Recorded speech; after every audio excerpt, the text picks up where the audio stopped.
Welcome to this post-lunch session, and hopefully the next hour will help you digest and also get energized.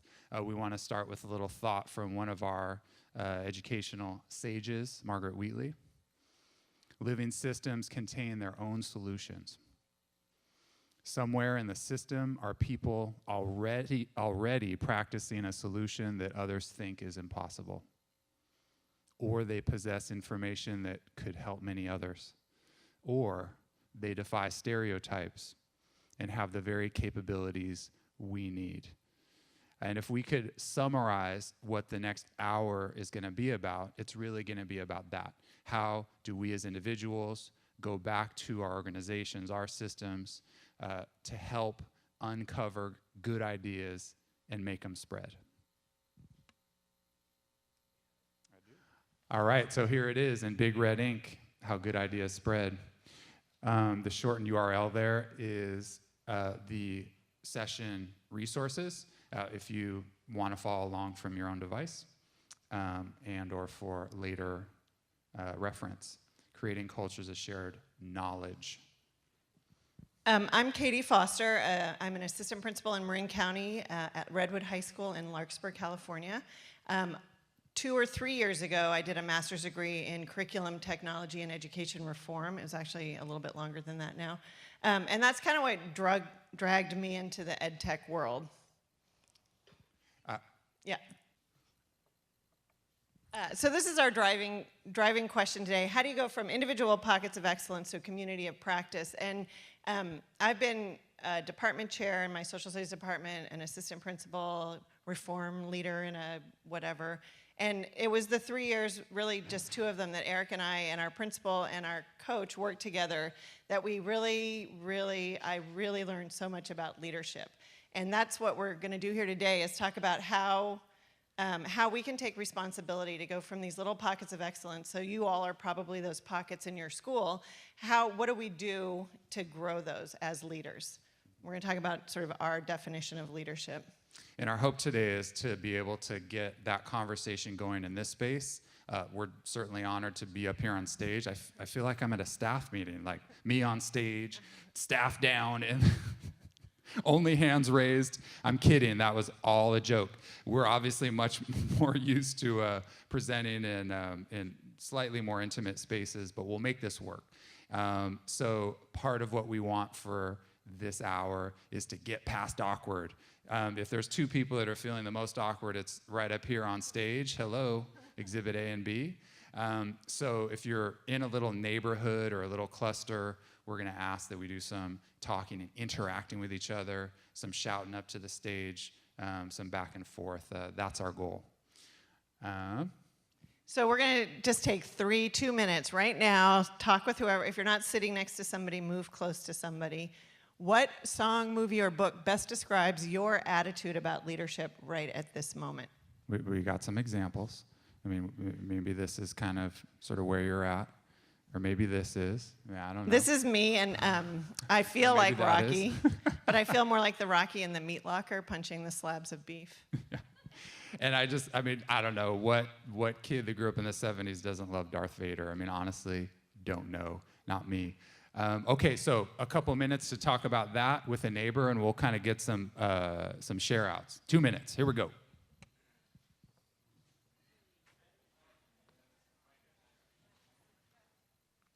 All right, let's hear from some voices. Movie or book title? Yes, you, sir, in the front row. School of Rock. School of Rock, yeah. Any reason why? Why School of Rock? We need more teachers that are willing to break the rules. Kids like that. And we need more administrators who don't know what they're doing. That's what I'm talking about. We need more teachers willing to break the rules and administrators who don't know what they're doing, although we might take umbrage with that, being the administration here. I mean it this way. They're not keeping up with what's going on. I know what you're talking about. I'll be okay. Awesome. Admin breaking the rules tool. Hey, why not? Why not? More voices. What do we got? Books, movies, graphic novels, comic strips. What other things make us really crystallize who we are as leaders, what we're feeling about? One or 2 more contributions. Wow, Major League.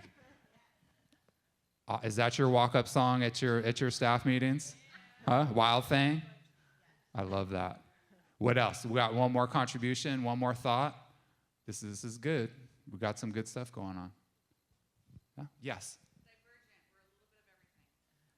Love that. Divergent, we're a little bit of everything.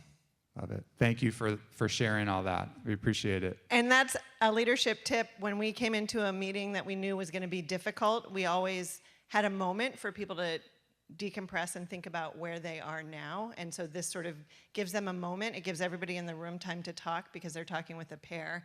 And it sort of gets them in the room and ready to go through whatever hard work you need to get through. That's right. That and Darth Vader. So today is really preaching to the choir. All of you came here because you wanted to. All of you sought this out, or at least 99.8% of us here. Okay? So the people in this room, in essence, we're a little bit of an echo chamber, right? You know, we're like fired up to try new things, to make connections. We're connecting face to face. We're connecting virtually in online communities, etc. That's great. Big applause.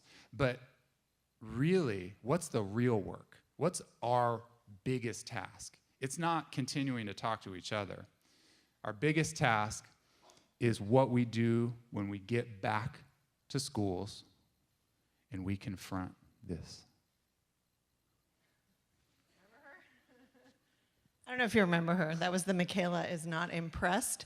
The best thing to me about this meme is that she actually owned it, and instead of getting all upset that people were making fun of her, she took control of it. So that was pretty cool.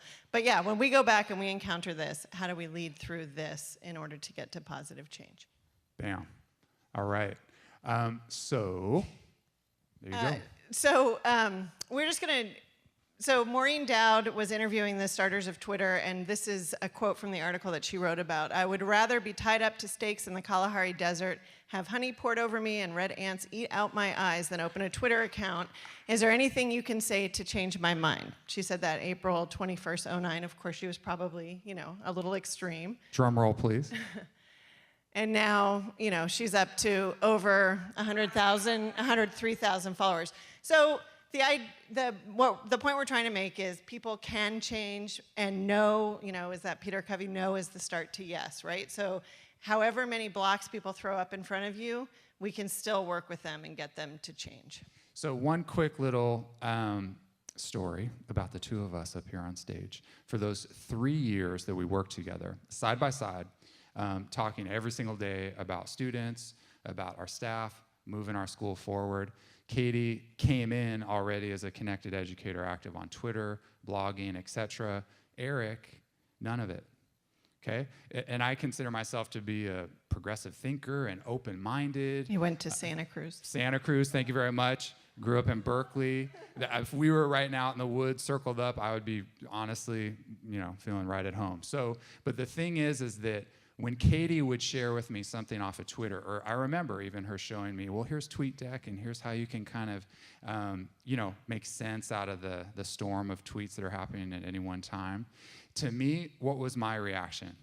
It was kind of like Michaela a little bit, okay? It was sort of like, I just don't know if I can touch that. I feel like I'm at capacity and beyond. How can I take that on? I just don't know how I can fit it in. And this is really interesting. So sometimes our most open and excited and willing to collaborate friends and colleagues can be closed to trying new things, okay? The people closest to us. So when we confront and work with skeptics or people that don't believe that they can, how do we respond? And so it gets to kind of a big piece of the groundwork we need to lay. And I would say that Katy was firmly in this category. Empathetic persistence, okay? She never questioned my professionalism. She never said, Eric, you just, I just don't understand why. And I'm amazed, actually. That was 3 years. And when she moved off to work at another school, it was that vacuum, that absence of all of that richness that she provided, that I realized I need to fill this void.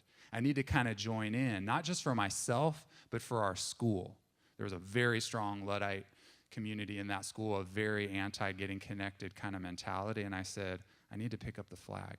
So empathetic persistence was something that I think she displayed for 3 years, and it's definitely something that I always remember when I have that conversation. Hey, what about looking at Twitter? What about, looking at some other means of connecting? And I get the Michaela look.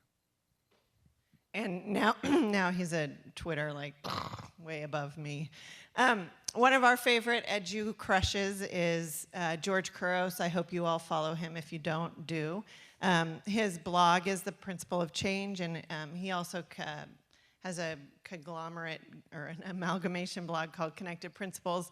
He came to Marin, we were lucky, and basically, yes, isolation is now a choice we make. It's almost like to not be connected and to try to stay in your own classroom is actually taking more effort than reaching out to your colleagues. We just want to keep that in mind. So we're going to do our 3 sections today. These are sort of what we came up with. We have a big old mishmash of ideas, and we tried to organize a little bit. What's necessary to create this spread of good ideas: strong leadership, cultivating a community of practice where risk-taking is encouraged, and building relationships and connections. You'll see they're all combined. It's not really like you can't really put each in its own silo. They go together. So we worked with a National Equity Project, and this is their foundation of their organization, is leadership means taking responsibility for what matters to you, which means that anybody, anywhere, anytime can be a leader. So we are charging any teacher here, new teacher, veteran teacher, new administrator, old, veteran administrator, you are all leaders, and all it means to lead is to take responsibility for something that you care about. So we're going to start this section. Oh, no, we're not. Obviously, I think this is obvious. We can go on. This is another thing that we got from National Equity Project. Really, we have what is known. That's knowledge from the outside, researchers, what people know about education and learning. What we know, we're practitioners. We've been in the classroom 18 years or 2 years or 1 year. We're out of college. We know some things. And this is the sweet spot here, is what is the new knowledge that we can create together. And if you're a leader in this system, you have to be willing to let go of what we know and what is known so that we can come to this idea of what our new knowledge is together. Peter Block, we have a lot of quotes here. So anyway, a critical task of leadership is to protect spaces for the expression of people's doubts. Each of us needs the chance to express our doubts and reservations without having to justify them or to move too quickly into problem solving. No is the beginning of the conversation for commitment. As it was between the two of us, that was a 3-year no. No, I'm not ready. No, I can't. But eventually, one of us got there. And honestly, the biggest transformation in my own leadership was I used to come into a meeting and I would have the agenda planned down to the minute, and I would have all the research backing me up, and I would have an article for people to read, and I would have logical ways that teachers could implement it in their classroom. But it didn't work. We would always get through, and then like that last step never got made, where the practice changed when the microscope wasn't on it, or So really, leadership is earned, and it's earned by building trust and community, and we're going to get into that a little bit later. But anybody can earn leadership. Anybody. And these are some of our favorites. Keegan and Leahy. It's very hard to lead on behalf of other people's changes in their underlying ways of making meaning without considering the possibility that we ourselves must change. And I'll answer your question in a second, but that is like the foundation of leadership, is listening as a leadership strategy, and not just, I'm going to listen by paraphrasing what you have to say, or by making sure your words are seen, but it's actually listening with the belief, the honest belief, that what this person's saying could actually change my mind, right? That's what leadership is. Yeah. Otherwise, it doesn't matter. That's right. John. Sometimes I think we look inside education for all of our models. Mm-hmm. And if you look at Martin Luther King Jr.,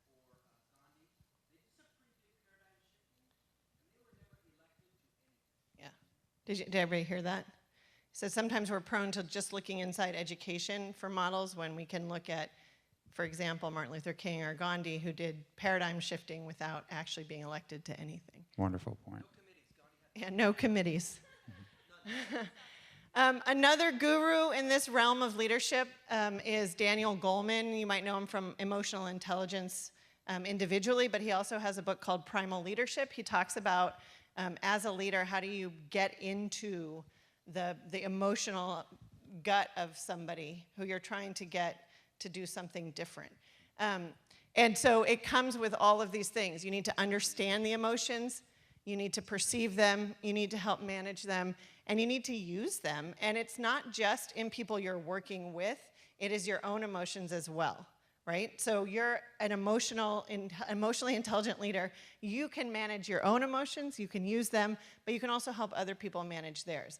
It's that book the Heath brothers wrote called Switch, The Rider and the Elephant. The elephant is really the beast you're trying to move, the emotional side of you. The logical side will sort of go like, all right, that sounds good, but you need to actually get people's elephants to go with you. So another minute. What are you committed to taking responsibility for at your site this year? You're all leaders, that's why you're here.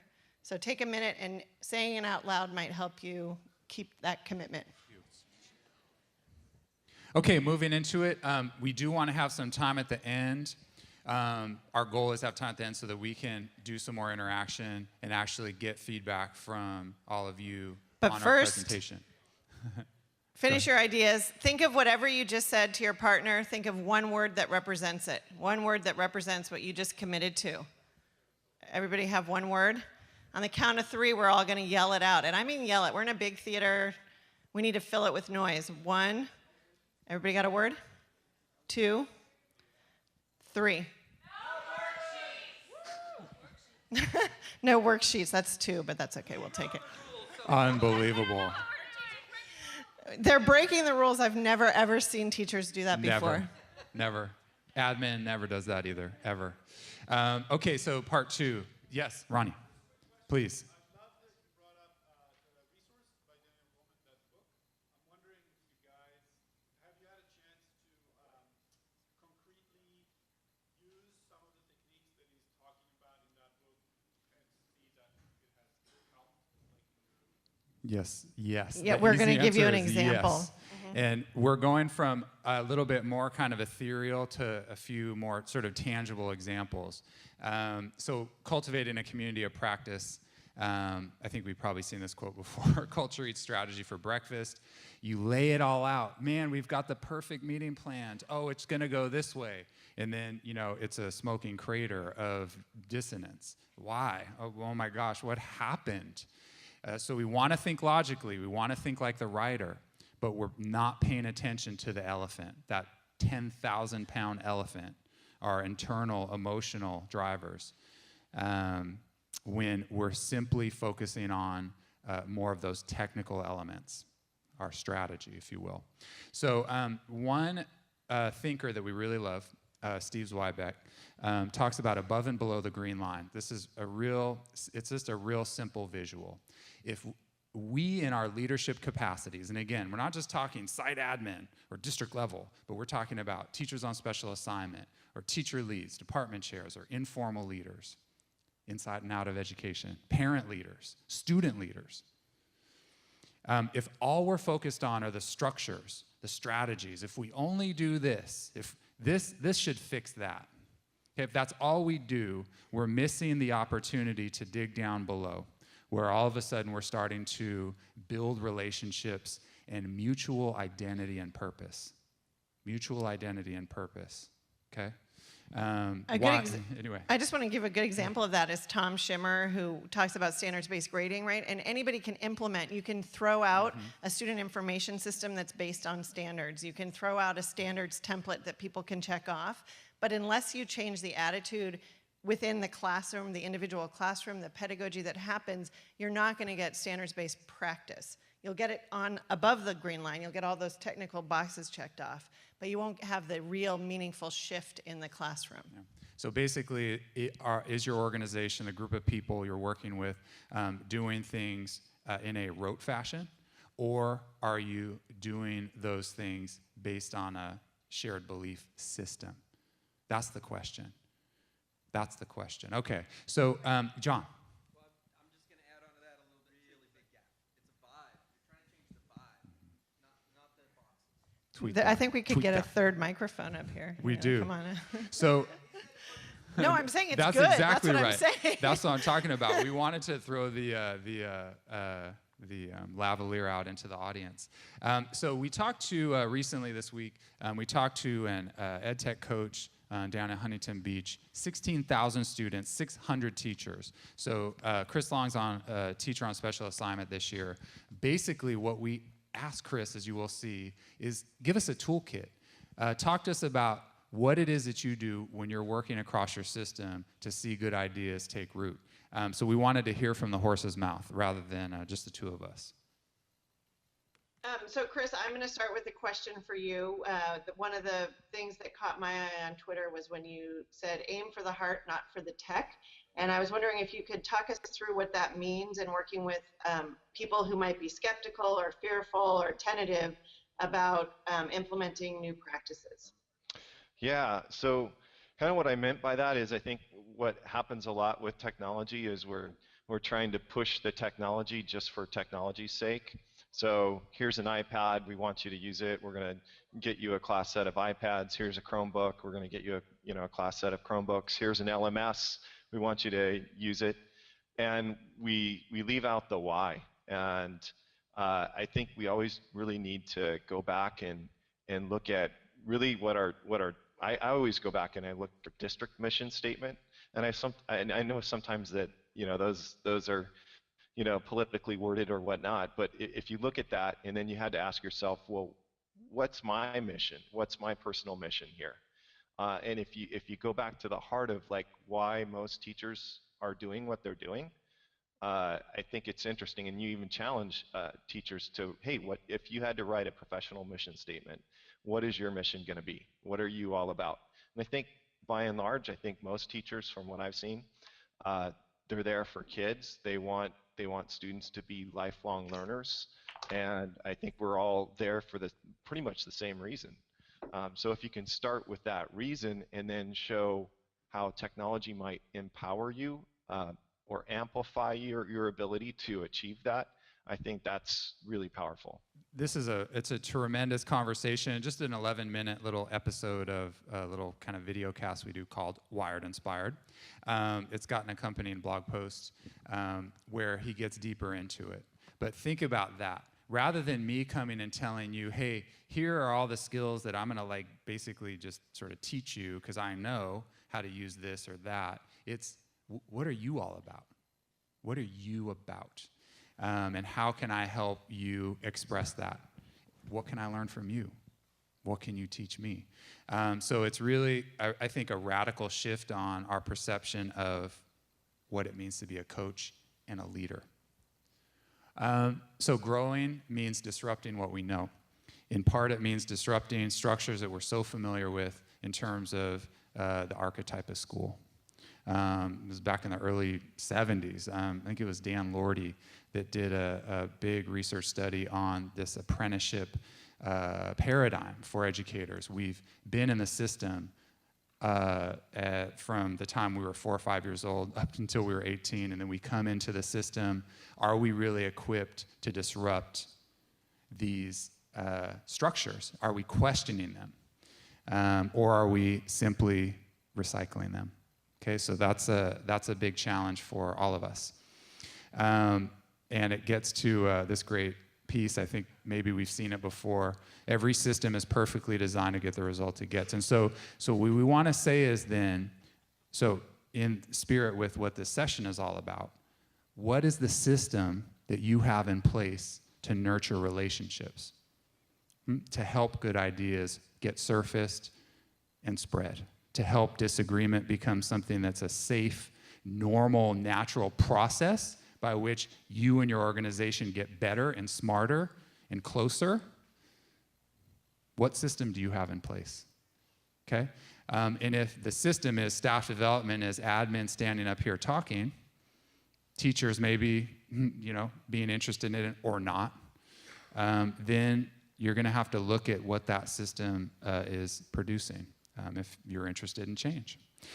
So Chris Argyris is back on the East Coast. He's just a spectacular thinker. He's really impressive. Just a quick little synopsis. What are the characteristics of a learning organization? Shared control, okay? Participation in design and implementation of action. Minimally defensive relationships, look at that. Really breaking down hierarchy in terms of position.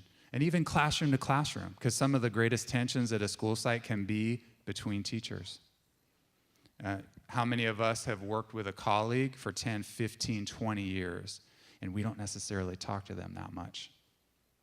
And this last one, where those of us who are public educators, we sort of feel constrained by the district initiative or the county initiative or whatever. And I think our job as leaders, not only as positional leaders, but as informal leaders, is to figure out where that choice can lie. Maybe the district is telling us we have to do this, but then where can we dig and find a way for us all to find choice and creativity in what we do? So, takeaway number one, how do you formalize this structure? Katy and I, our principal and our coach, came up with an idea about how to move a culture forward that truly was at impasse. We took inspiration from the Rings of Involvement model from the Interaction Institute for Social Change. I think they're out of San Francisco. And so basically what we decided as a leadership team was we need to implement a system by which we are getting people together to address a common challenge, to be solution-oriented and action-oriented. So basically, we put a process in place whereby we had a 9-member design team. Their charge was to establish the central challenge or problem that we were going to confront, and to then engage the various layers of our organization, students, staff, parents, in a back and forth conversation. This team was together for 2 years. And the problem we had was kids came to our school into 9th grade, and they either came into one of 3 small learning communities we had, or they came into just sort of standalone programs. And the problem that created was each of those small learning communities developed a characteristic of its own. And so I might say that in order for my kid to have a valuable experience in high school, they need to be in this small learning community. And somebody else might say, I need for my kid to have a valuable experience to be here. So it created tension. We had a third or more of our kids who came to us in 9th grade disappointed because they didn't get the program that they wanted. And then we had this very cultural us versus them among the staff. You know, we're small learning community teachers. We're not. We're better. No, we are. So that was the issue that we were trying to confront. Mm-hmm. The central challenge, why do this? Again, an idea that we can formalize and make transparent and public the process by which we can bring cohesion to a school culture with a fragmented view of student learning. Again, a culture at impasse, different commitments.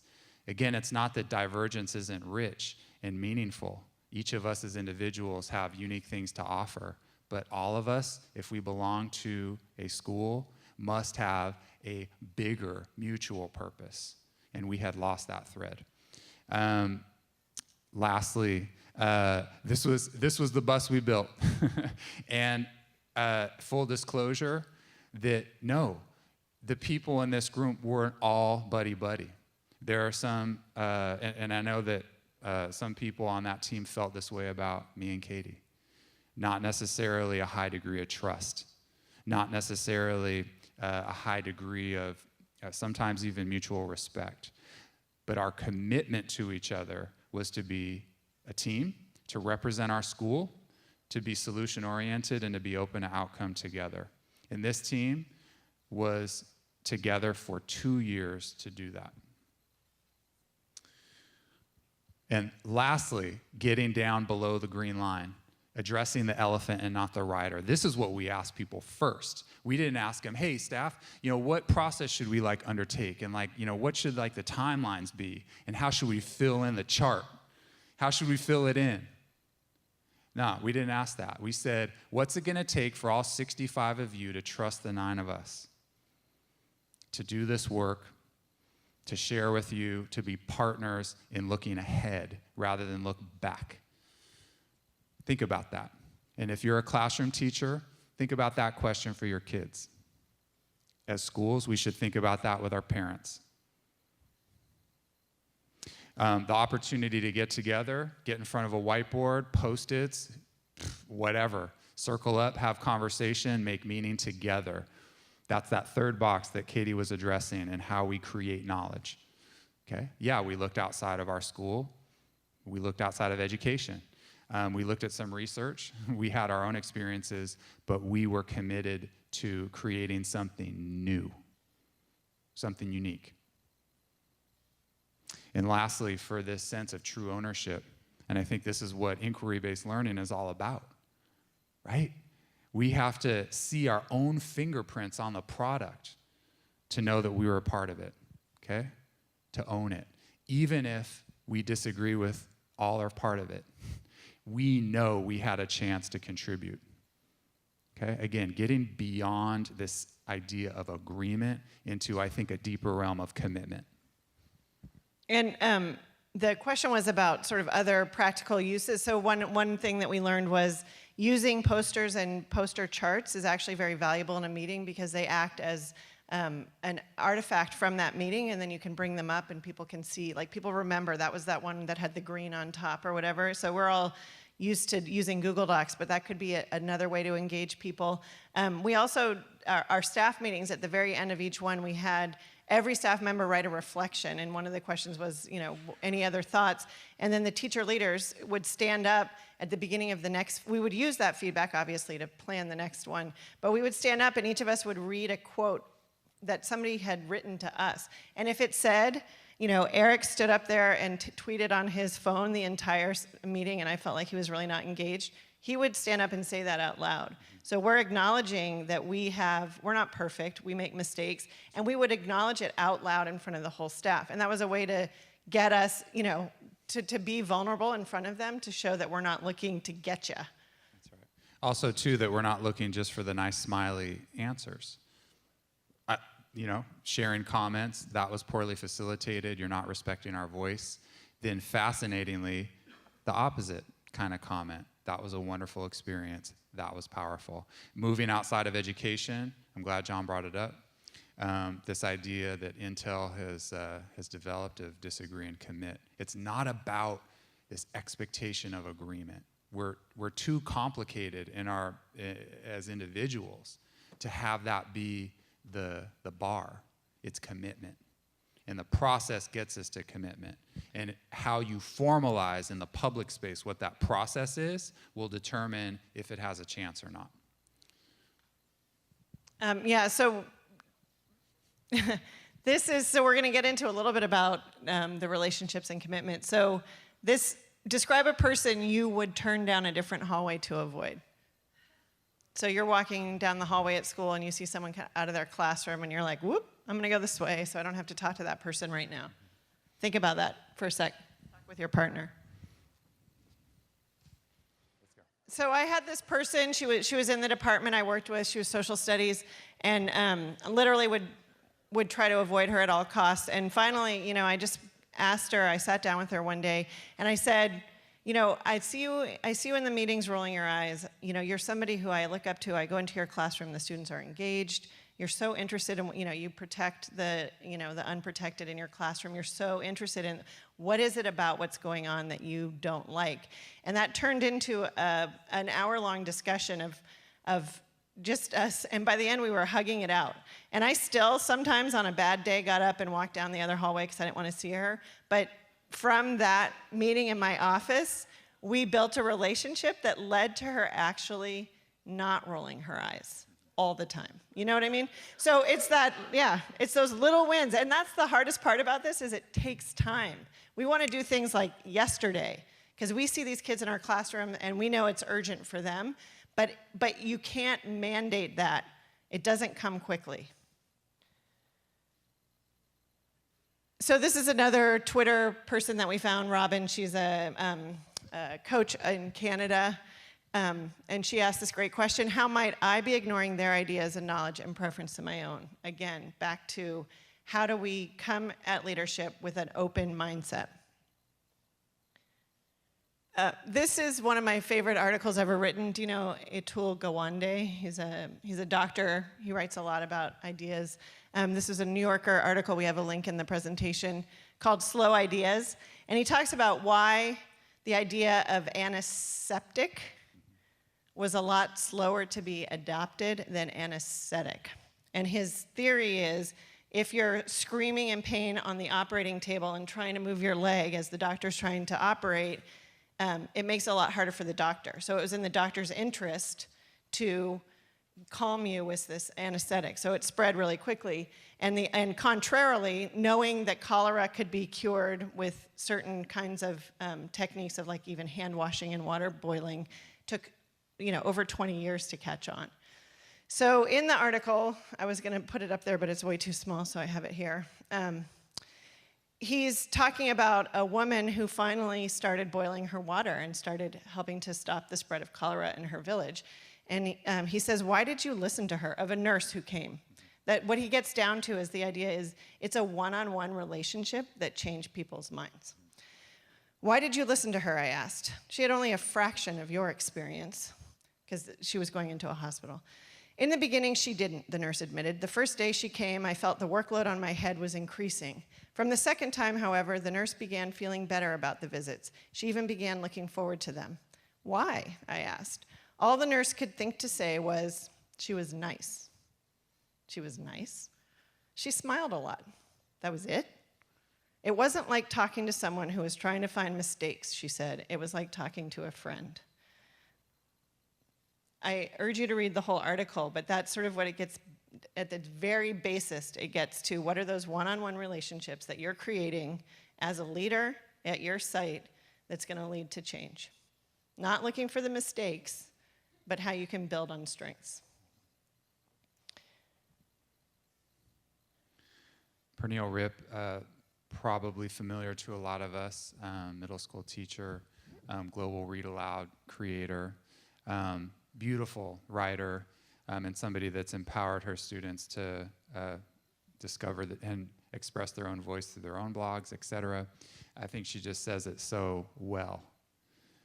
I teach my students that how they deliver their message sometimes matters more than the actual message. You can get so much further with kindness. So for formal leaders, take note, big highlighter pen, remember that, okay?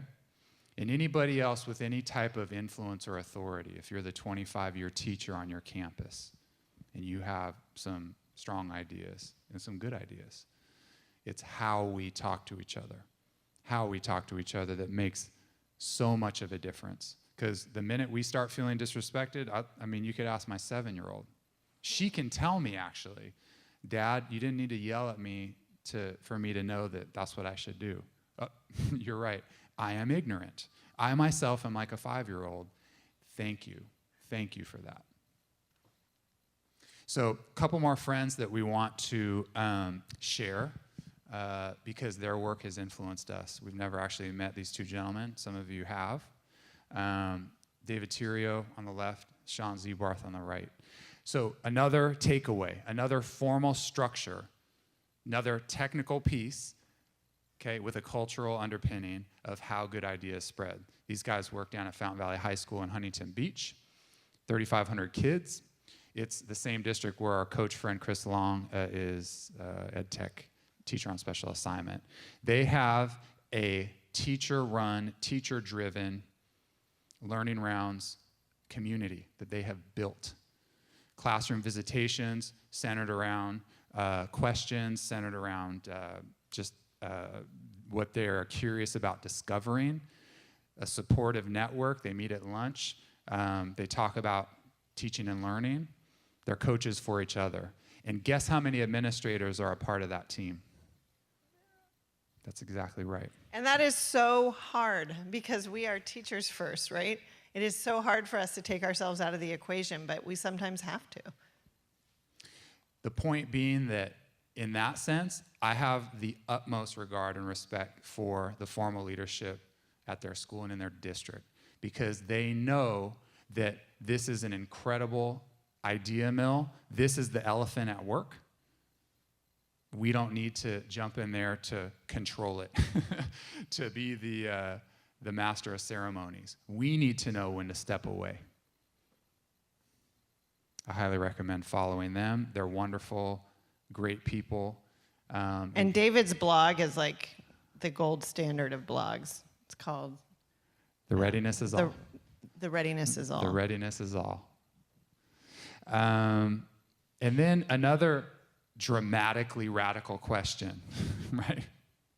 Where do the students fit into all this? I feel like so much of our talk is us adults, and sometimes we might include the parents in it. But who gets left out often? Whose good ideas are not getting the chance to spread because they never get the chance?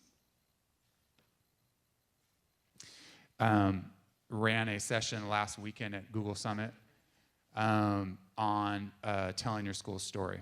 And so this was great. Jason Markey is a high school principal out of Chicago. What do they do with their school Twitter feed? He gives it to a student on a weekly basis. So a student is tweeting out from @LeydenPride weekly. They're the voice of the school. Okay? They also have a blog that students contribute to, staff contribute to. And so this is a picture that his secretary took of them talking to us via GHO. They're just wonderful, right? And the whole question is, that we ask them is, how do the adults trust you 16-year-olds to run the whole social media feed? I mean, like, how do they hand that over to you? How? And it's all based on trust. It's all based on that relationship and trusting that people are doing the right thing. Just like our friends down south in their Learning Rounds group. As an administrator, I know they're doing the right thing. I don't need to go in and, have a deficit mindset thinking that, man, something's about to get messed up. That fear piece. All right. Yeah, we have a G+ community. I'm a newbie in G+, so I'm... Join us. But join us. If you like. Here we There's go. We're lots moving on. going We're on. moving on. That was a plug. Okay, here you go. So, we're at Q, right? So the question then logically is, how does technology facilitate building leadership, building culture, and building relationships? We just threw up a bunch of our favorites. Chris, we met on Twitter. David and Sean, we met on Twitter. Amy, Sergio, Allison, whoever's here. Amy. We met, I already said you. I love you so much, I had to say you twice. There you are. Amy. So these are ways that we connect with other people. These are ways that we connect with each other, with our students, with our friends. Google+, Blogger, this is Remind. I don't know if anybody uses that. We use Drive, Voxer, Instagram, Twitter. So what we were hoping is we would have, I don't know, like we have 8 minutes. Sweet. A mini kind of slam. If anybody has any ideas, we're going to give you like a minute or two to think or talk about it. Come on up and just share ways in which you might use technology to strengthen leadership, build culture, or facilitate relationships in your setting. And Eric is going to write down your ideas. So take a minute and think about it, and then anybody come share. And you can say what the application is and how you would use it or how you do use it. We're preaching to the choir again, but again, I would say rather than get scared and say, oh no, students can't do that, let's let them use it and then mitigate, any kind of damage. And if you haven't been to his Hour of Awesome, he'll talk with you more about that. I won't, actually. Me and a group of awesome people run our North Bay Q affiliate, and we stumbled upon something last year where you buy teachers alcohol, and they like to learn a little bit differently. And it's actually not about the alcohol we're having a party tonight. There's free beer. Everyone who with a lanyard gets a beer and like will hang out. But here's the thing that I've noticed. It's actually all about this. If you put people in a place that doesn't feel like a meeting, people will stop thinking like they're in a meeting.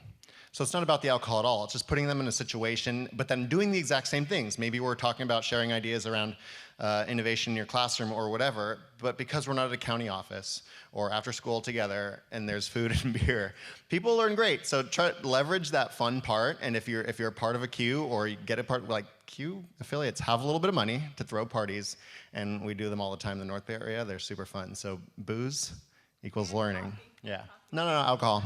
We have coffee at meetings, Katie. That does not work. Okay. Thank you. Woo! Anybody else have an idea they want to share? Oh, come on. We want ideas about how to use technology. We are at Q. To build, the ways in which you use it. Do you want to talk about the Voxer group, Amy? Come on up. It's an... Whoop.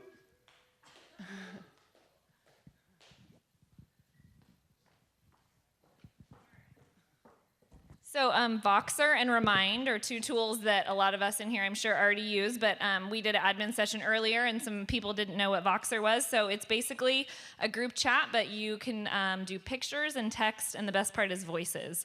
So we have a group. I'm in lots of groups, but one of them's like 20 administrators, and we're all just throwing out the craziest ideas and anything from where do you store your elementary campus school balls during recess to how do you have those really tough conversations. So we love Voxer. If you're not on Voxer, figure it out while we're here. Ask a friend. And then Remind, I would say, is another great tech tool. I have a Remind group where I can text my whole school, all the parents at one time. I actually set one up to send a remind to them about our Halloween carnival tomorrow, and I'm not even there. I scheduled it like 3 days ago, so I don't have to worry about it. And I use that with staff as well. Thank you. Anybody else? Thank you, Amy. Yes? I use email. John uses email. But Game, I try to answer all teacher questions within 1 minute. try to answer all teacher questions within 1 minute of receiving the email? Yep. Woo! And guess what? What? They love it. They love it. All right. Yeah. I have a question. I want to know how different schools do those morning announcements that How do different schools do morning announcements? Audio boo. Oh, the audio. Oh, the podcast. Audio boom. Podcasting. So some people put out podcasts. You're.